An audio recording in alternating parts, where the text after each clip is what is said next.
Welcome to the Great Birth Rebellion podcast. I'm your host, Dr. Melanie Jackson. I'm a clinical and research midwife with my PhD, and each episode I cast a critical eye over current maternity care practice by grappling with research and historical knowledge to help you get the best out of your pregnancy, birth, and postpartum journey. Hello, Rebels. Welcome to this bonus episode of the Great Birth Rebellion podcast. And this one is specifically for Australian midwives. The reason why I'm doing this bonus episode is that all week this week, and it started yesterday, we've been doing what I call Free Week.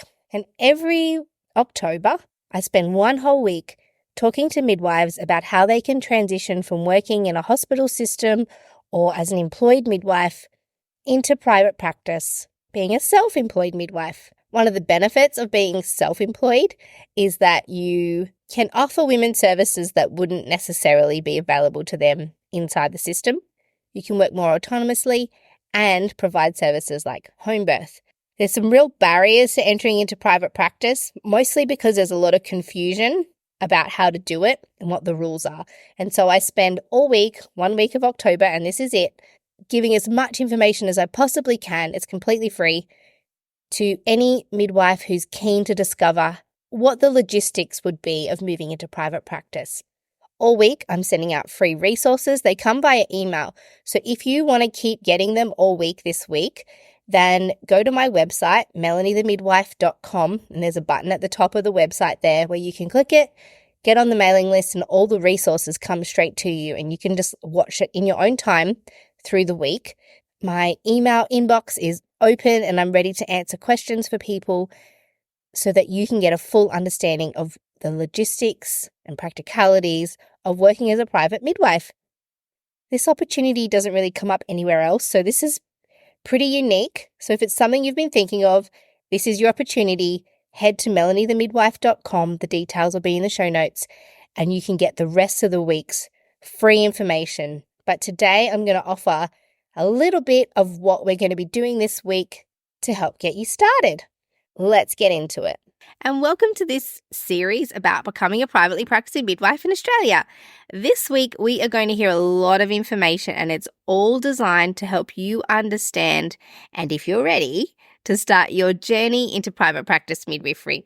And some of you have just come to learn and observe and explore. Just a bit curious, completely fine. Welcome to you. That's great. This is the perfect opportunity for that. But if you are here and you're keen to actually start working in private practice, then I can promise you that you're on the right path by being here. This is the beginning of that journey, and so I want to welcome you and congratulate you on that. It's really exciting, and thank you for using this opportunity to get started. Now, this learning opportunity only comes up once a year. Every year around October, I offer this for midwives to break out of the shift work, the day-to-day mentality of showing up for rostered work day after day after day. And I have to say, over the last 5 years, I've really noticed an increased number of midwives who are contacting me and asking for options about what they can do if they no longer want to work in a hospital. And that's what I'm here to talk about. That's what this week is about. Opening you up to the possibilities that await you in your midwifery career. We do not have to keep working this way, day to day, shift to shift, in jobs that don't satisfy us. So I come to you from a place of having made this change myself, positioning myself where I am today. I'm passionate about helping other midwives do the same. And I've been privately practicing midwife for 15 years. And in that time, I've been providing women with care to give birth at home and just chipping away and building up my business to make it what it is today. Of course, in all new journeys, there's confusion and failures and mistakes, but they are very quickly followed by small wins and then bigger and bigger wins. And the further along I get in business, the fewer mistakes I make, the less clunky it becomes, and the bigger the wins get. And that's what I'm here to share with you today. So maybe you don't have to make the same little clunky mistakes that I made. You know, when I first started in private practice, it was relatively easy to become a privately practicing midwife. But over the years, I've just watched it become more and more complex and more confusing, and it feels out of reach for a lot of midwives. And it's a real deterrent. And some midwives just don't start or try because it seems like it's too hard. And so I'm going to demystify all of this for you this week. You can skip over the hard stuff, the problems about making mistakes, and just have a really clear path and understanding of what you need to do next if you want to move on to private practice in your career. Now, I've been helping midwives move into private practice for years now, formally and informally. And over the last 4 years, I've mentored 120 midwives. And I've watched many of them build these beautiful, successful businesses and start offering private practice midwifery services in parts of Australia that have not had access to home birth in the past. And before we talk about what the beginning of your journey might look like into private practice, I want to just give you a little bit of background on how I got here, a little bit about myself. I feel like it's important for you to know who you're dealing with, why I should be the one giving you this information. So just like where you are, I started midwifery knowing absolutely nothing about what it would take to be a privately practicing midwife. I mean, that's pretty much how we all start until we start learning and looking and exploring. But over the last 15 years, business has become so successful for me that I turn away more clients than I could ever take on. And I'm not saying that to brag. I don't want to sort of toot my own horn, but I just want you to know what's happening for me and that it's also possible for you, because many people have concerns that maybe there aren't enough women wanting home birth to make private practice midwifery a successful career opportunity. But there is such demand out there for private midwives. Women are asking for more. There are women who want to find midwives and there aren't enough. So we can squash those concerns if that's one of your concerns, that you maybe can't make enough money being a private midwife because there aren't enough women out there. I'm here to tell you that with the current level of interest, I do believe you can take that concern off the table. So the other big fear that I hear from midwives is that they're feeling frightened to step away from a job that pays them, but it's conflicting because they know that that job is not serving them and it's not serving women. And so it's frightening to explore a business opportunity that they don't know will even work.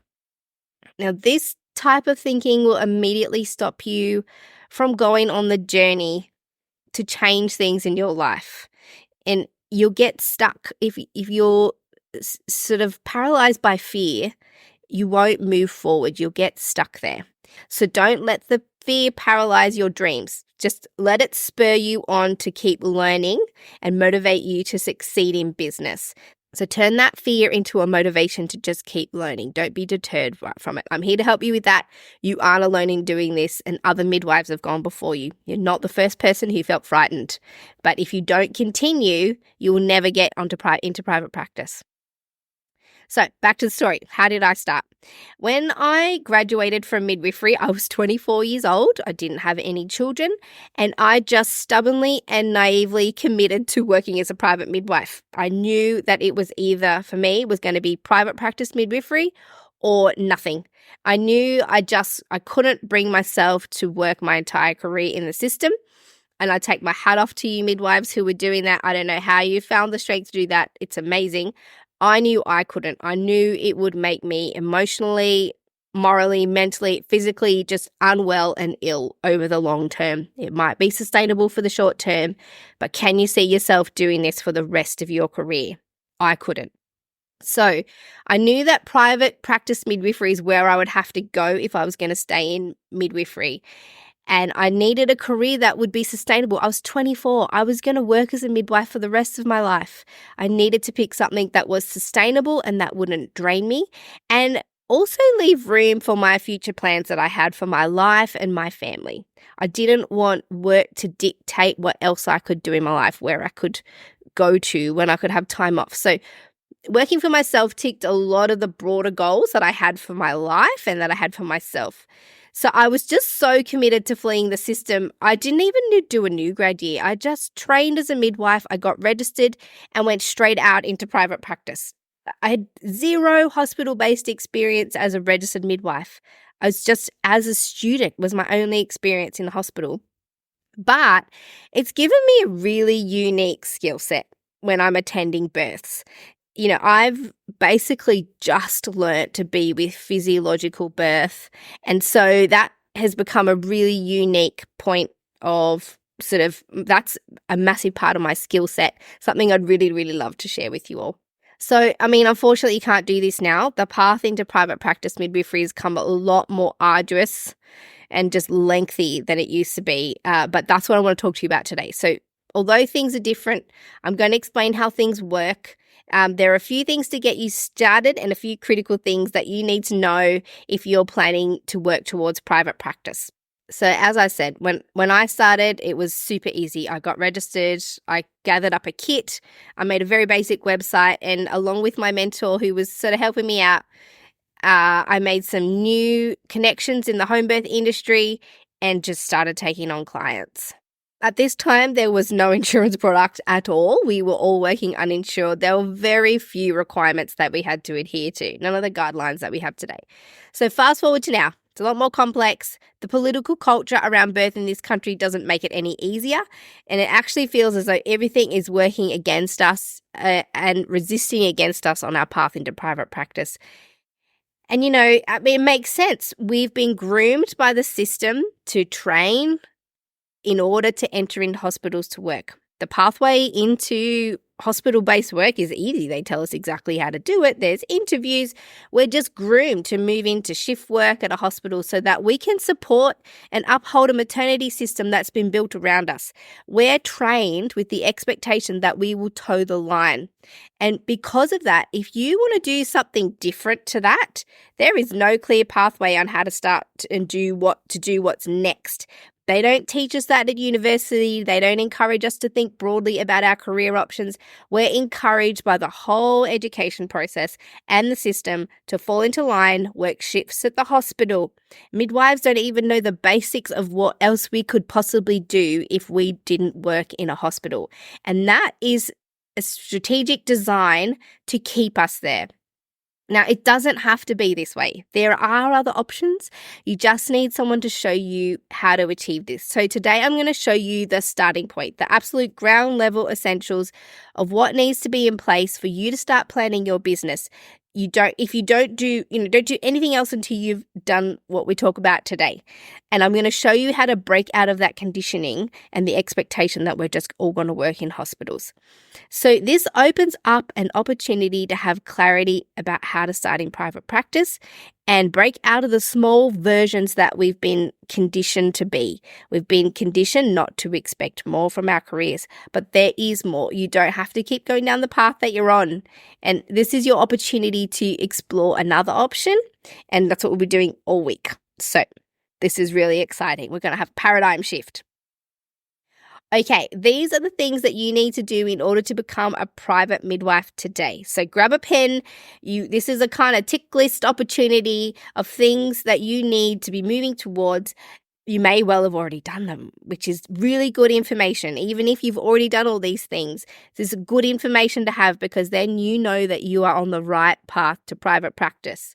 So firstly, number 1 on your page, you have to be a registered midwife, and this might be obvious, but you have to have a university degree, be registered as a midwife through the Nursing and Midwifery Board, if you want to work as a private midwife. So if you're already trained and registered, then tick, first thing is done on your list. If not, you know what to do next. Finish your training, get registered. That will be your main goal. You need to do nothing else except finish your qualification. Many of you watching, tick, easy, you've done that. So secondly, you need 5,000 clinical midwifery hours, which is the equivalent of 3 years full-time clinical experience. And at the moment, that has to occur over a maximum of 6 years. It doesn't all have to be in the hospital, and we'll talk about creative ways of banking up these hours as we go. But I know 5,000 hours sounds daunting, but there are whispers on the grapevine that are indicating that this 5,000 hour rule is being reviewed. It will likely be changed and significantly reduced. And there's a really big push to reduce these hours. And it's been acknowledged that, they're a real barrier for midwives getting to private practice. So you can, even if you're working on accruing these hours, just know it might not stay at 5,000. So that's really good news. Now, thirdly, private midwives are also required to get a postgraduate degree in pharmacology and diagnostics. And there are 3 courses designed for midwives that satisfy this requirement. The Nursing and Midwifery Board of Australia does have all 3 listed on their website, and there's a little link below this video. If you just click on there, that will come up with a document that shows you which 3 courses you can do that are approved. So, and I know some of you are going, oh my gosh, not back to university. The thought of going back to uni feels like a real big deal breaker, but don't let it frighten you. You can do that. You've already done that. You've done a degree. You're a midwife. I did this degree while I was pregnant and I was working. You can do it too. It doesn't last long. It's 6 months to a year, depending on what you choose. And, when we're making big changes, doing new things in business, we have to do hard things sometimes to get to the place where you want to go. So don't put a lid on this opportunity because it requires extra time and effort. You can do this. Just hard yards at the beginning and you'll reap all the rewards. And that's the same with the 5,000 hours. Many midwives just can't get through those 5,000 hours and they give up. But the giver-uppers will never be privately practicing midwives. So we've got to keep showing up day after day, do these hard things if we want the rewards. So now your path is clear. If you are registered, tick. If you're working at accruing your hours, tick. If you are currently on maternity leave, you can actually also be accruing hours at that time. That's a little perk, tick. Now, last thing to do is knock over that university course and tick. After you've finished all those things, apply to become an endorsed midwife through the Nursing and Midwifery Board of Australia, which means that you are eligible for the insurance product that privately practicing midwives need to purchase in order to be insured from our work. So there's one organisation that insures us, MIGA, M-I-G-A. We do all of those things, the 5,000 hours, the university degree, all in order to get endorsed, because MIGA will only insure endorsed midwives. And so for that reason, only endorsed midwives can work as privately practicing midwives. And as part of our endorsement, we get a Medicare provider number and a prescriber number. And all of that means that we can get Medicare rebates for a portion of our care. We can write scripts for medications if women need them, and referrals for blood tests and ultrasound. So there's a lot that we can do once we get our endorsement. So it's a worthwhile venture and a requirement if you're going to be in private practice. So those are those initial 3 steps. Some of you are thinking, whoa, hang on a second, I've done all of that. And if you are already there, that is super exciting. You've already moved through what I think is the most challenging part of becoming a privately practicing midwife, is those initial steps. So if you've already completed those, the good news is that, you're centimeters away from being able to launch yourself into private practice midwifery. It's really exciting. There is not much standing between you and private practice midwifery. So if that's you, I think, pat on the back, bit of an excited dance. This is a great day. So for those of you who are still on that initial journey, you might already be feeling overwhelmed. And if you're at the beginning of the journey, I know this first bit sounds like maybe a bit much for you now, but everything that is hard can be achieved by breaking it down into small, achievable steps. And sometimes big things, like working towards a private practice, can be like being confronted by this huge elephant.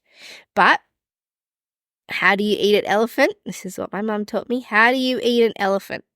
It's one bite at a time. And that's how we do hard things, one little micro bite at a time. Before you know it, you'll have eaten the elephant. So that's what I'm here for this week, to help you eat the metaphorical elephant. And that's why I'm offering this opportunity to help you make a map and a plan for how to get from where you are now in your career into private practice, and how we're going to progress. So there is nothing like this opportunity in Australia. No one else is sharing this information freely like what you're going to get this week. So lap it up. I've taken the road myself. In fact, I've taken other midwives along this road over the last 3 or 4 years and formally mentored 120 other midwives. This is the place to be if you are ready to enter into private practice. Okay, now there are 3 things we have to get our head around when we are starting a private practice. Again, this is a pen and paper opportunity. moment to jot down some things. So 3 parts to private practice. It's kind of like the 3 pillars. 1 is being clinically prepared for your work as a private midwife.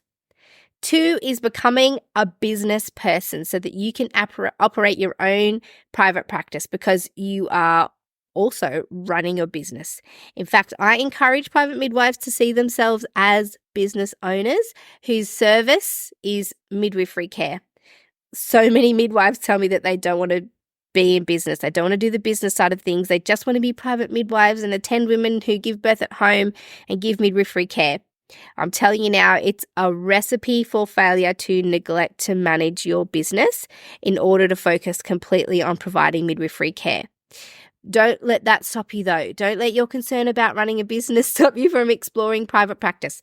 We can do this. We do hard things. So in the coming videos this week, I'm going to run you through a few things that you can do to get your business started right away. All the business basics that you need to lay down before you do anything else. We're going to take it step by step, one bite of the elephant at a time. Okay, thirdly, the third pillar, the last thing you need to consider is the legal and legislative framework around your work as a privately practicing midwife. So those are the 3 pillars that you've got in your head. Jot them down. You know you've got to get your head around those things. Now, those last 2 things, the business and the legal stuff, that's what I really want to focus on in the coming videos through the week. And those videos are going to be available to anybody who's joined the mailing list for this free week. And so if that's something that you're interested in, if you've gotten just a taste of information now and you think, I definitely am going to need the rest of the information, please do go to melaniethemidwife.com and sign up to the mailing list. You'll see the button at the top of the website. It's on the homepage, and everything will get emailed to you all this week. So you'll have the rest of the story about how to become a privately practicing midwife. Now, what I'm going to do next is answer some of the most frequently asked questions that I get about private practice. So these might be something that you're thinking about. So let's answer those now.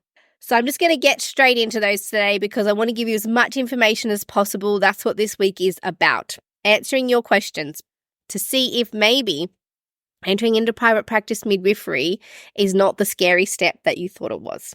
So first question that always comes up is about being a new grad or a midwife who's still getting through those 5,000 hours. And it's really hard to work in the system if you want to be a private midwife and you're stuck in this system that just is railroading you down into managing birth only in the way that's done in the hospital. So the question is, what advice do you have to help me through the 5,000 hours? This 5,000 hours, they're likely to be reviewing it, but let's just work towards the possibility that you might need to still get 5,000 hours. Here's how to get through that time I think this is actually an opportunity, and a lot of people look at the 5,000 hours really disappointed that they're going to have to do it. But if we can see this as an opportunity to gather the skills that you are going to need for private practice midwifery, all of a sudden your complete mindset on the 5,000 hours changes. So that's my first tip. Adopt what I call, or what is called, I don't call it, it's not my terminology, but the craftsman's mindset. And a craftsman always looks at his or her work and asks, how can I get better? What do I need to do to gather the skills to keep building and honing my craft? So your craft is midwifery and you want to get really, really good at it. And this 5,000 hours in the system, although it's really difficult, is an opportunity to hone some of your craft. And there are some things that you don't get a lot of practice on when you're actually in private practice midwifery. So for example, I don't get to suture very often because actually not many perineums need suturing at a home birth, even if there's been a tear. That's a whole other thing, but practicing suturing. The other thing is we don't do a lot of vaginal exams at home, but when we do, we need to be really, really good at it. So take your opportunity while you're in the hospital to practice things that are done repetitively over and over and over again. Things like cannulation. Anything that you can learn that you know that you're going to be able to transfer into private practice midwifery, take the opportunity to hone that craft. And so this is about, the 5,000 hours is about gathering the skills that you're going to need for private practice midwifery. Yeah, can you cannulate? That would be amazing to keep practicing that. So think of the skills that you might need: vaginal exams, resus, cannulation. Obviously there's a lot that you'll be learning when you leave, and there's a lot that you'll be unlearning when you leave the hospital system, but there's certain core skills that will take you through to your private practice midwifery career. Focus on gathering those. The craftsman's mindset says, what can I learn and how can I get better, instead of how do I just get through these hours and get out of here? So take this opportunity to learn. The other thing that's really important is that you build strong relationships with your local healthcare services, because when you're in private practice, you're still going to be using them. You still need to have a good reputation with your local hospital so that when you transfer your clients in, or when you need to escalate care antenatally, postnatally, or during birth, that hospital will willingly accept and welcome your clients and you in a situation that's not hostile. And so work at finding buddies in the system, work out who might be somebody who you can tap into when you're in private practice as a contact point. But basically you want to maintain a good reputation in your service.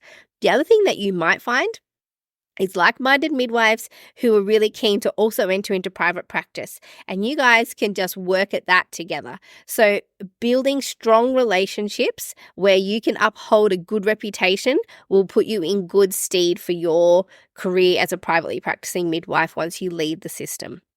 So that's always my answer for people who are asking what can they do in those 5,000 hours, even though it's hard. I think take advantage of the opportunity that you have to repetitively practice skills and to build strong relationships. Okay, next question is about the role of the second midwife. So if you're new to private practice and the idea of working as a privately practicing midwife, the rules are here in Australia that you have to have a second midwife at the woman's birth. So that can work a number of different ways. And, we can talk much later about how, or the role of a second midwife in regards to sort of what the woman needs and what every single sort of different midwife uses. I've always used other private midwives as the second midwife for lots of different reasons, and we'll talk about that. Some midwives have midwives who work in a hospital, and they will access them just for the birth, so they'll call on whoever's available that day. But the role, if at the very base level, the role of a second midwife is to be present for the birth. And I guess it's just in case there's an emergency. But the rule is that we have to have a second midwife. So it depends on you and the midwife that you're working with as to what role she or he might have as your second midwife. I can speak to my personal experience, but I have always hired second midwives who are already private midwives, so they already have their own caseload as well. The reason for that is that way I know that they have all the equipment that they need in case I'm not available. And so for me, part of the role of a second midwife is to step in as the first midwife, as the primary midwife, if for any reason I can't be there for either an antenatal visit, the birth, or a postnatal visit. So I know that all the midwives I work with could completely replace me if that was necessary. And this is really nice for things like sick days, important events that you don't want to miss. If you need to take holidays, you know that you can offer the opportunity for women to have their second midwife take over, knowing that they are fully qualified to do that and have all the equipment and experience. But a lot of midwives don't have that luxury of having a spare private midwife available. And so you can use any registered midwife as a second midwife. And at the actual birth, how we do it is the primary midwife goes, the woman's midwife who she's hired goes. When it comes closer to the woman actually giving birth, we call our second midwife. They come, usually do paperwork, help with passing equipment if we need it, reheating the pool, emptying the pool after the birth, stepping in if there's an emergency to be the second pair of hands. They might be the one making the phone call to an ambulance if we need to. And they're there also for just to bounce ideas off and strategies.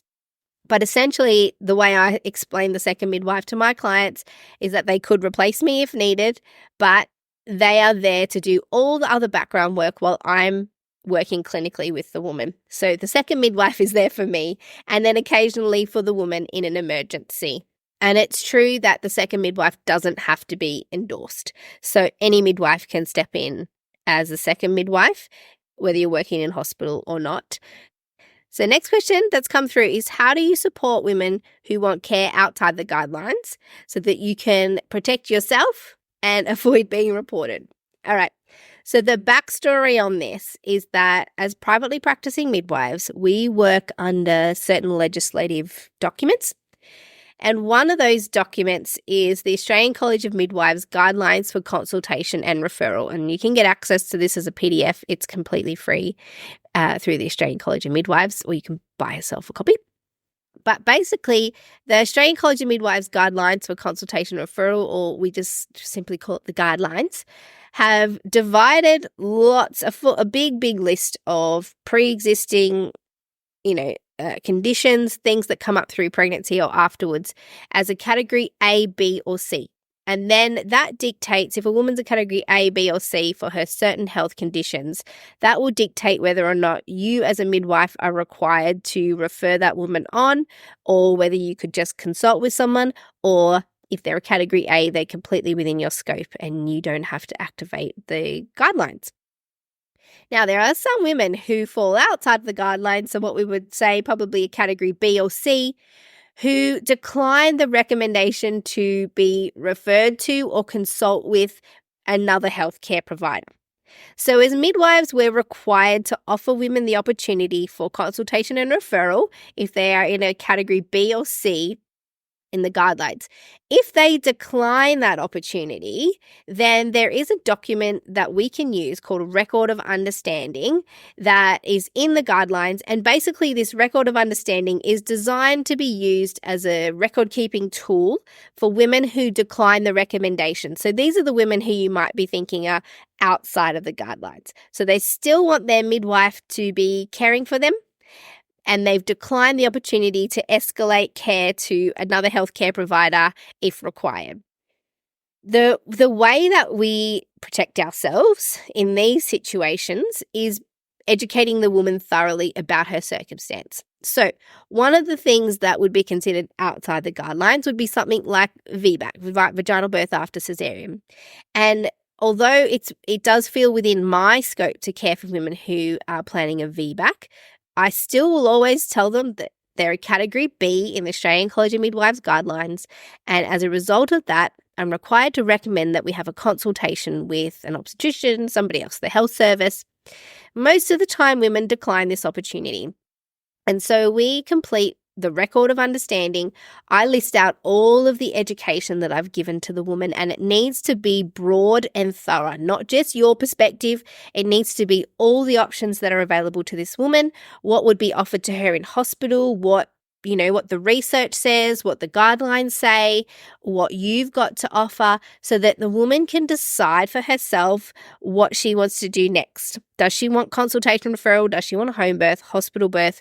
What kind of level of monitoring does she want? So basically, your job is to give her all the education, offer her the opportunity for a consultation and or referral.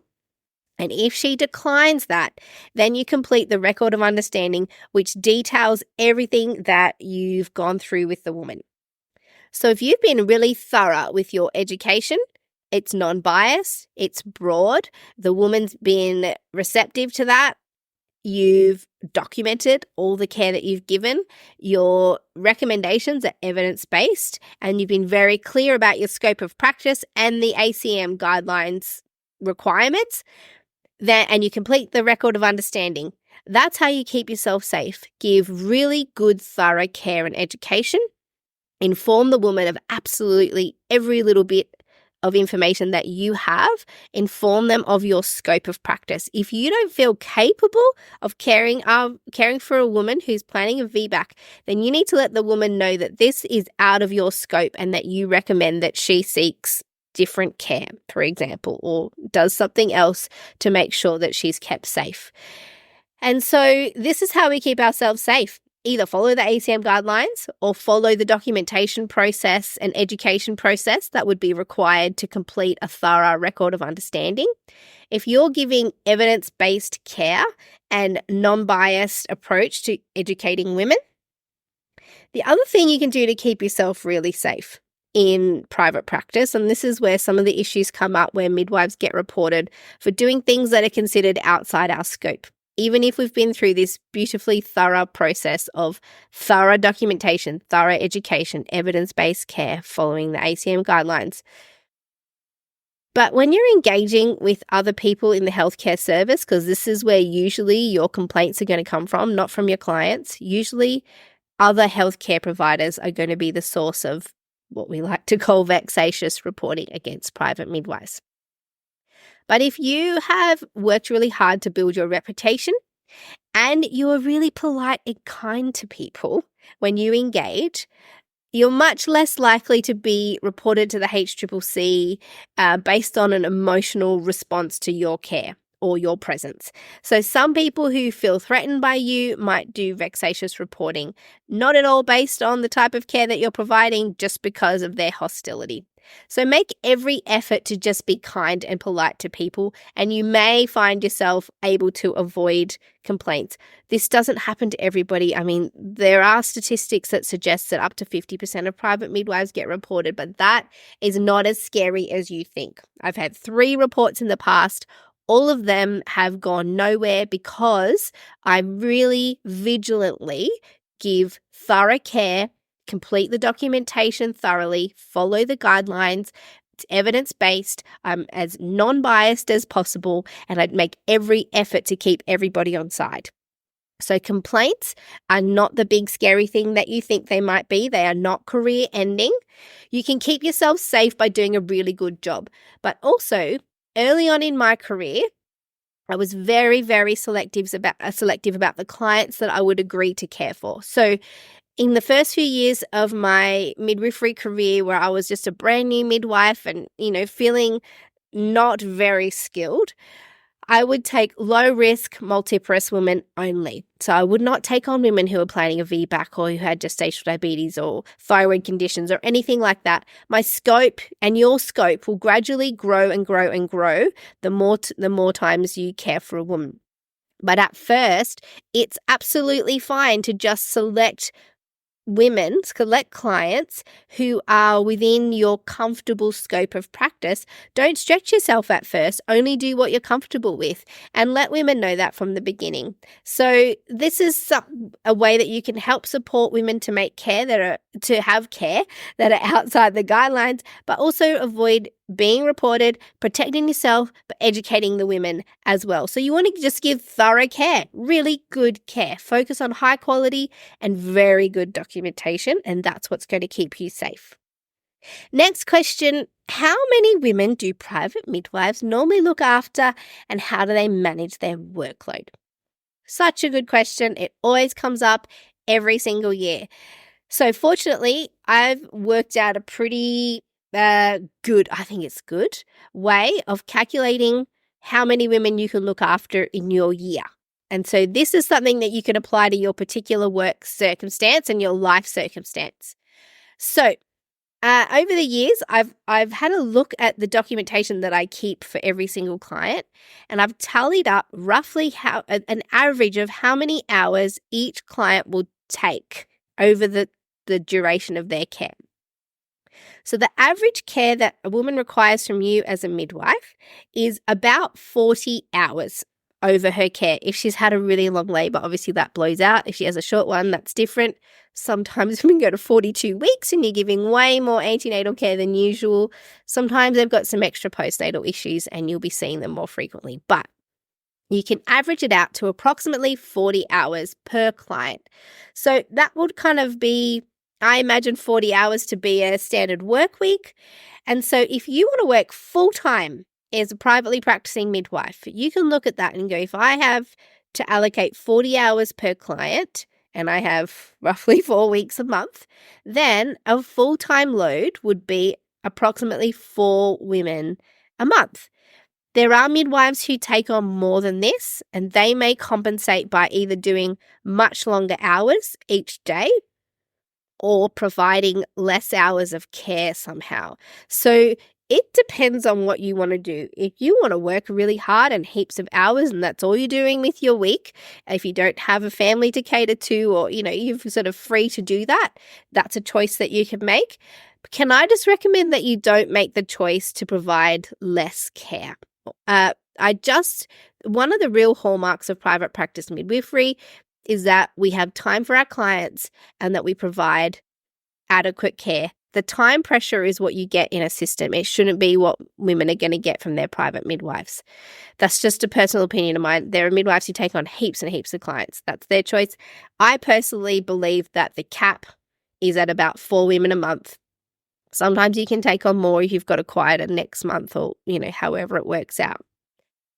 So then you've got to consider, well, how many hours do I have to give to private practice? If you are a woman with small children, or if you don't have a lot of support, or if you only work part-time anyway and you're thinking, well, I only actually want to work part-time as a privately practicing midwife as well, think about how many hours you've got. Do you have 40 hours a month to commit? And if you do, then you could take on 1 client. Or if you have 80 hours a month to commit, then you could take on 2 clients. And then also think about the money that you need to make. Think about how much money do I need per week or per month as an income? What are you currently making, and how would that compare to how many clients you might need to take on?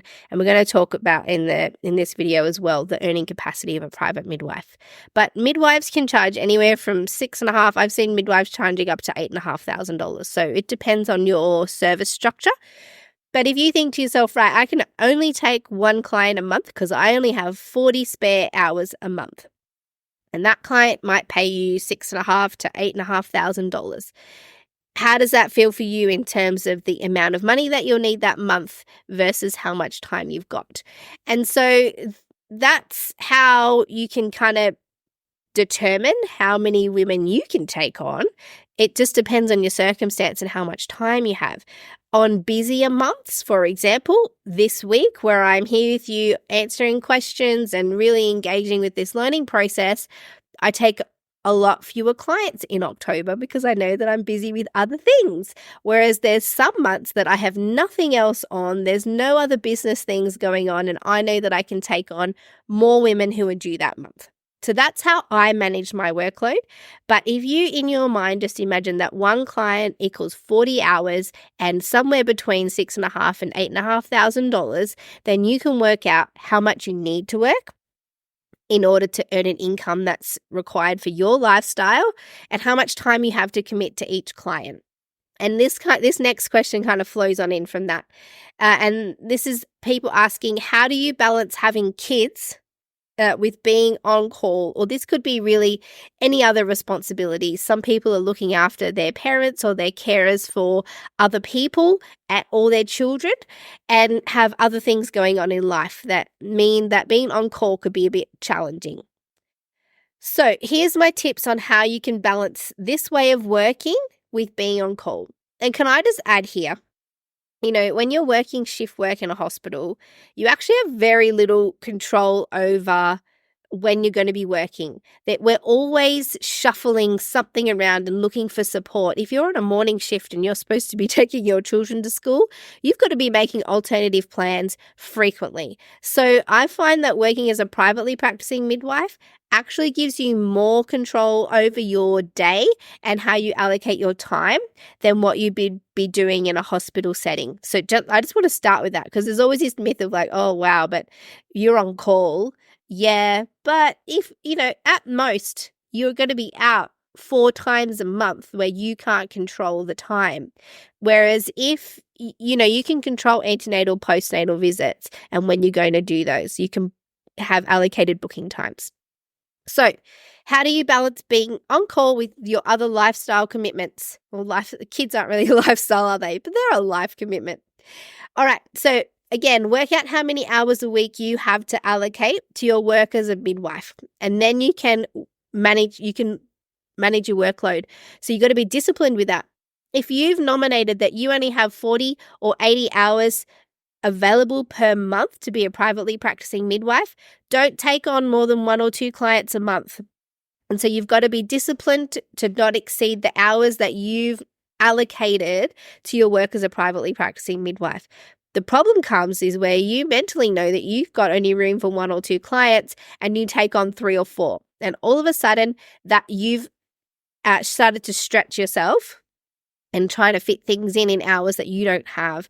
So you got to be disciplined. Really do the maths. How many hours do I have per month to dedicate to private practice midwifery?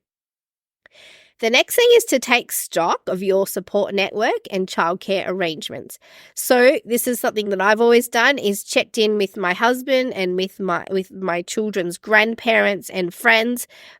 Is, if at the last minute, if I needed to call on you for something, how would you feel about that? And so that's questions that I've always asked when I started midwifery and throughout my career, asked what people's availabilities are and their willingness to help with this. And it can be as simple as, hey, I'd like to become a privately practicing midwife. In order to do that, there might be times where I'm called away at the last minute and cannot and need some help with this, or this. I also have goats that need milking. So in my mind, I need to make sure that I'm here at 7 a.m. to make sure the goats are milked. But what happens if I'm not? And so that's part of what I factor in as well when I think about what I need to have support for. So checking in with them, having an on-call plan. So early in my career, my husband also worked. And so every night we would sit down and go, right, if I was called away tonight, what would we do? How can we manage this? And so we knew the capacity of our support network. He knew where he was going to be the next day. I knew what might possibly happen. So we'd always just make a little plan. And the other thing that you can do is talk to your kids or the people who are under your care or your commitments, talk to your goats, about your decision-making around your work plans. So, for example, my kids know I'm a private midwife. I might be gone at any time. They're not surprised by that if they wake up and I'm not in the house. They're aware of what my work requires. The other thing that I do is I have some non-negotiables. So, one thing that I always remind my children, and right from they were very little, is that mummy always comes home. So mum's going out to a birth, but mummy always comes back. And so that was a really nice way, particularly speaking to small children, that mummy always comes home once the baby's born. And this is mum's work, and that's okay. And so I've let go of guilt about leaving my children for this work. This is mummy's work and this is important, and they know that they are loved and cared for and that mummy always comes home. We always have a holiday together in December. We take them camping and they look forward to that December holiday. I always take my kids' birthdays off and we have a great big party for both of them, and it's a really special time for our family. We also have a plan to go to, there's a festival that our kids really, really enjoy, and that's something that I always make time for. The other thing that we do is that Christmas, they don't really know what day it is, and we just will drop Christmas on them sometime, obviously not just any time in December, but around Christmas time, we will have a surprise Christmas morning where we go, it's time to open presents, and we have Christmas breakfast, and that means I'm always there for Christmas. Even if I'm actually away on the 25th of December, we will do Christmas with the kids, whether it's on the 25th or the 23rd or the 24th. They don't care. So that's some ways of how I've balanced and managed being on call with kids. All right, next question is that, once you've satisfied all the requirements of being a private midwife and getting endorsed, and you're ready to start practice, how much does the insurance package cost? Okay, so the insurance is based on how much you earn providing antenatal, postnatal care, so it's tiered. So you basically, MIGA, our insurer, will ask you what your earning is approximately, and again, that would change every year, and then they will calculate a cost for you. It's not as expensive as you think. Consider allocating $3,000 to $4,000 a year for your insurance product, and that will be enough, particularly as you're getting started. You can pay it monthly. It's less if you're working less, so it is based on income. And what is the last question that I'm going to do today is, what is the earning capacity of a private midwife? So we spoke about just earlier roughly $6,500 to $8,500 that you'll get per client. There are expenses that come out of that. So consider things like tax and the second midwife and insurance and equipment and any of your, paying for training and education and things like that. But the earning capacity of a private midwife is far higher than any position in a hospital. Any midwifery position in a hospital, you will always earn more per hour as a privately practicing midwife. So calculate how many women you think you can take on by what you think you might charge. If you start that at $6,500, that's kind of the bare minimum. Do that calculation. If you can see just 10 clients a year, then that's $65,000. If you can double that, then it's $130,000. That's only 20 women a year. And then also factor in your holidays and time that you want to have off. So I always calculate income on a 10-month basis, knowing that you could have 2 months of the year completely off if you want to.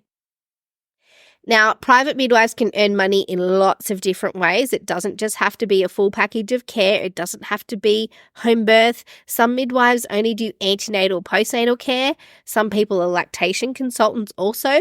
They'll do additional things like placenta encapsulation and childbirth education classes, and they'll run blessing ways and all kinds of add-on services that you could add to your work as a private midwife. It doesn't have to be on call. You can have everything scheduled in and doing that within your life, within your other life commitments. Okay, that is it for today. If you want to hear the rest of the information that I'm giving out through Free Week, and you're interested in understanding what the steps are to move from working where you are now into private practice midwifery in Australia, then I'm doing a full week of free information, very similar to what you just heard. It all gets delivered to your email. And so register for that mailing list at melaniethemidwife.com. There's a little link in the show notes. And the rest will come to your inbox. Now, I'm doing this week through October. It started on the 20th of October and it'll go all the way through to the 25th of October. It's your opportunity to learn. You won't hear it anywhere else. That's been this week's episode of The Great Birth Rebellion. I will see you next week. To get free access to all the research that's used to create each podcast episode, you can join the mailing list at melaniethemidwife.com, or you can join our members hub and financially support the work of this podcast. In the hub, you can ask me questions, and premium members get access to a monthly Q&A episode where I answer listener questions. You'll also get episode transcripts and additional resources for each podcast episode. All the details are in the show notes.